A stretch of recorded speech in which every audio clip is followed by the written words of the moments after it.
哈里王子筹划了整整半年的全家反英计划，还没踏上英国的土地，就已经迎来了全线崩盘的结局。美国那边2487页与他相关的政府机密文件，7月底就要公之于众。签证黑历史随时可能把他的美国梦彻底撕碎。英国本土更是连吃闭门羹，公费安保申请被直接驳回，大哥威廉避而不见，继母卡米拉直接拉黑所有会面请求，连亲舅舅斯宾塞都放了狠话，敢带着摄制组拍戴安娜的墓地，咱们就法庭见。更扎心的是，最新民调显示92%的英国民众直接喊话，千万别回来。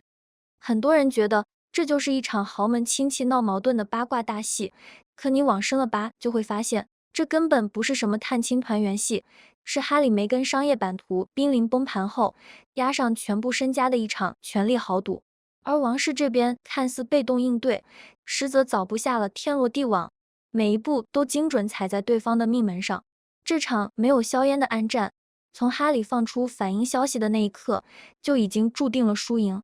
先给大家啰明白这枚最致命的定时炸弹。这事的源头，还要从2023年哈里那本自传备胎说起。当时他在书里自曝年轻时候吸食可卡因、大麻还有致幻蘑菇，细节写的那叫一个详细。本来是想卖惨力叛逆人设，结果直接给自己挖了个巨坑。按照美国的移民法规，有吸毒史的外国人申请签证，轻则直接拒签，重则直接遣返。之前就有英国名人因为吸毒史被美国拒之门外。哈里自曝这事之后，美国保守派智库传统基金会直接抓住了把柄，一纸诉状把美国国土安全部告上了法庭，要求公开哈里的签证申请档案。他们的核心质问非常尖锐，普通人有吸毒史，连签证都拿不到，哈里王子凭什么能顺利定居美国？这是不是特权阶级凌驾于法律之上？这是在拜登执政时期，其实一直被压着。白宫那边以隐私权为由，死死捂着文件不肯公开，法官也一度裁定，公众知情权压不过哈里的个人隐私。之前放出来的文件也全是打码打到看不清的版本，等于什么实锤都没漏。可谁都没想到，川普强势回归白宫之后，形势直接180度大反转。今年法院直接推翻了之前的裁决，下令美国国务院必须公开相关文件，总数高达2487页。虽然哈里去年赢了一场官司，保住了签证申请表不被直接公开，但这2000多页的政府内部通讯记录，足够拼出当年他拿到签证的全部真相，到底是走了正常流程，还是靠王室身份走了后门，甚至是不是拿了不受普通法规约束的 A1 外交签证，全都藏在这些文件里。更耐人寻味的是川普的态度，之前他还放狠话，说哈里如果撒谎就必须采取相应措施，结果最近口风突然软了，说会放过他，他和妻子的问题已经够多了。这话听起来像是手下留情，可仔细品品，更像是掌握了全部实锤后的不屑一顾，想收拾你随时都能，现在先吊着你，让你天天活在担惊受怕里。说白了，这2487页文件就是悬在哈里头顶的一把刀。月底一公开，如果实锤他签证造假或者违规拿了特权，轻则名誉扫地，商业代言全黄，重则直接被美国驱逐出境，连加州的豪宅都保不住。偏偏这个节点正好卡在他计划反英的前后脚，你说这是巧合？恐怕没那么简单。美国政坛的风向变动，加上王室背后的游说力量，这记重拳打出来，就是要让哈里首尾不能相顾，赶回英国搞事。美国那边就给你炸个底朝天。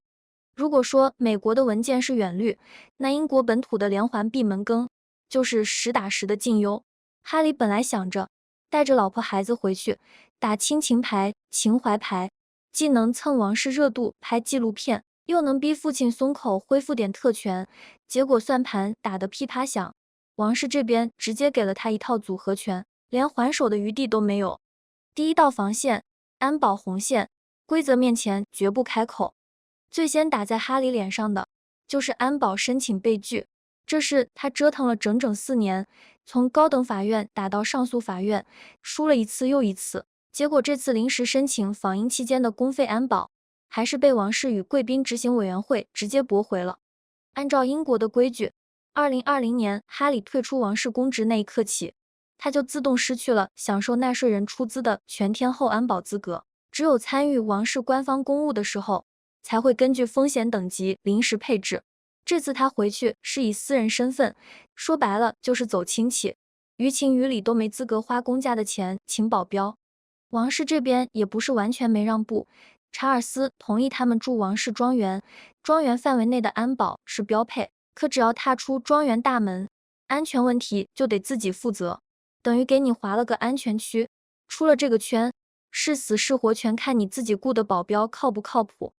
哈里这边气得跳脚，指责委员会故意设障碍，让家人没法安全旅行，还拿母亲戴安娜的车祸说事，说自己有心理阴影。可这话也就骗不明真相的美国民众，英国人谁不知道，他要的根本不是安全，是王室核心成员的身份象征。安保待遇在他眼里就是特权的标签，有了这个，他才能继续在外头吹自己的王室身份，卖货拍纪录片都更有底气。可王室这次态度硬得很，规则就是规则，退出了就别想再沾光。你想带孩子回来探亲可以，住也给你地方住，但想借着探亲的由头要特权，门都没有。第二道防线，卡米拉避嫌，恩怨分明，绝不碰面。如果说安保问题是公事公办，那卡米拉的态度就是赤裸裸的私人恩怨了。哈里在备胎里把卡米拉骂得有多难听，大家都还记得吧？说她是恶毒继母，说她为了王后之位算计戴安娜，还把私下的家庭矛盾全抖了出来，半点情面都没留。换做任何人，被继子这么当众羞辱，都不可能一笑泯恩仇，更何况卡米拉现在是英国王后。所以这次哈里要回来的消息传出来，卡米拉直接放了话，所有正式和解会面一概不接，私人场合也尽量避开，全程不会主动接触。甚至有传言说，王室内部已经提了要求，哈里一家和查尔斯私人会面的时候，必须上交手机和所有录音设备，就怕他们偷偷录下内容，转头剪进纪录片里卖钱。这事还真不是王室小题大做，毕竟哈里梅根的前科太多了。奥普拉专访、网飞纪录片、自传备胎，哪一次不是拿着家庭私事当素材，把王室的隐私扒得一干二净？卡米拉作为查尔斯身边的最后一道防火墙，防的就是这个。他心里门清，梅根主动递话想拉拢他，说什么俩人都是王室外人，有共同语言，本质就是想找个突破口，从他这里挖素材，找话题。可卡米拉是什么人？在王室摸爬滚打了几十年，什么风浪没见过？梅根那点小心思在他眼里根本就是小儿科。他现在要做的就是小心翼翼当好王后，绝不可能给梅根当垫脚石，沾一身腥。第三道防线，威廉彻底切割，兄弟情分早已耗尽。卡米拉的回避还在情理之中，威廉的态度才是给哈里最致命的一击。据王室内部人士透露，威廉和哈里已经快4年没有过真正的私人联系了，邮件不回，电话不接，连安妮公主儿子的婚礼都没给哈里发邀请，等于直接把他踢出了王室核心的社交圈，连亲戚都算不上了。这次哈里回来，威廉早就做好了安排，公务行程排得满满当当，时间完美撞上哈里的访英期，言外之意就是我很忙，没空见你。不仅自己不见，连乔治、夏洛特、路易3个孩子也不会和阿奇、莉莉贝特见面。说白了，就是不想给任何炒作兄弟和解、叔侄团圆的机会，断得干干净净。很多人觉得威廉太狠心，毕竟是一母同胞的兄弟，何必做得这么绝？可你站在威廉的角度想想，他是未来的英国国王，肩上扛的是整个君主制的存续。如果今天他松了口，允许哈里半退半回，既能在外头赚钱，又能蹭王室特权，那明天安德鲁王子是不是也能有样学样？后天其他旁支成员是不是都能效仿？王室的规矩还要不要了？制度的底线还要不要守？更何况，哈里做的事早就越过了威廉的底线，骂卡米拉爆王室隐私，消费戴安娜也就算了，连凯特都被他在书里明里暗里贬损。威廉作为丈夫，作为王储，不可能一再退让，他早就看清了，哈里的所谓求和，从来都不是真的想修复关系，只是走投无路了，想回来找靠山捞好处。之前威廉就放出过话，等他继位之后，要全面改革王室房产管理制度，严查低价租住、转租牟利的乱象。第一个要收拾的就是安德鲁王子。言外之意很明显，连正经王室成员都要收紧特权，你一个主动退出的旁支，就更别想回来分一杯羹了。第4道防线，亲舅舅封杀，断了梅根最后的流量念想。如果说王室的防线还在情理之中，那戴安娜亲弟弟查尔斯·斯宾塞的表态，就是真的打在了梅根的7寸上。这次哈里反英，明面上的重头戏之一，就是带着阿奇和莉莉贝特去奥尔索普庄园祭拜戴安娜，这也是2个孩子第一次正式给奶奶扫墓。听起来是挺温情的一件事，可实际上，这是梅根整个反英计划里最核心的素材来源。大家都知道，哈里、梅根和网飞谈了新的合作，要在2027年戴安娜逝世30周年的时候推出一部纪念纪录片，这被他们当成了咸鱼翻身的最后希望。之前的节目除了爆王室隐私的第一部火了，后面的全扑了。Spotify 的播客合约也黄了，梅根自己推的生活方式品牌 Acevert 更是销量惨淡，有机果酱积压了几十万罐卖不出去，连网站流量都连续6个月暴跌。所以这部戴安娜的纪录片对他们来说就是救命稻草。而反映扫墓的画面、祖孙团聚的场景，还有戴安娜故居墓地的镜头，都是纪录片里最有话题度、最能打情怀牌的内容。梅根本来打着如意算盘，借着探亲的由头，带着摄制组进去拍点素材，名正言顺，谁也挑不出错。结果斯宾塞舅舅直接一盆冷水浇了下来，他明确放话，去祭拜可以，全程必须私密，绝对不能带任何摄制团队，也不能私自携带拍摄设备，更不能把墓地相关的任何画面用于商业项目，比如网飞的纪录片。如果敢违规，直接法庭见。不仅如此，奥尔索普庄园本来每年只在7、8月对外开放，正好是旅游旺季，这次为了哈里过来，特意临时闭园2天。本来庄园那边就有意见，一年就靠这2月赚钱，为了他平白损失营收，要是再被他当成拍摄基地消费戴安娜，那斯宾塞家族的脸往哪搁？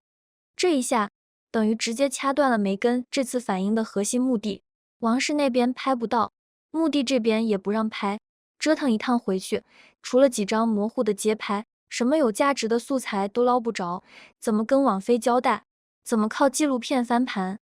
再加上92%的英国民众不欢迎他们回来，梅根本来还想着靠返乡刷一波好感，结果民心尽失，连路人缘都败光了。这一趟回去，钱没捞着，好处没沾到，反而又挨了一顿骂，纯属赔本赚吆喝。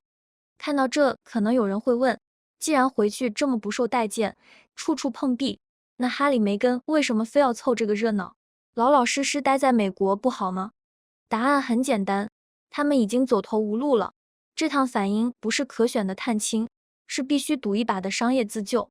咱们先算笔账，他们当年退出王室的时候，打着财务自由的旗号，靠着王室身份的光环，签了网飞1亿美元的大合约，还有 Spotify 的播客合约。刚到美国的时候确实风光了一阵，可光环总有褪去的一天，观众也总有看腻八卦的时候。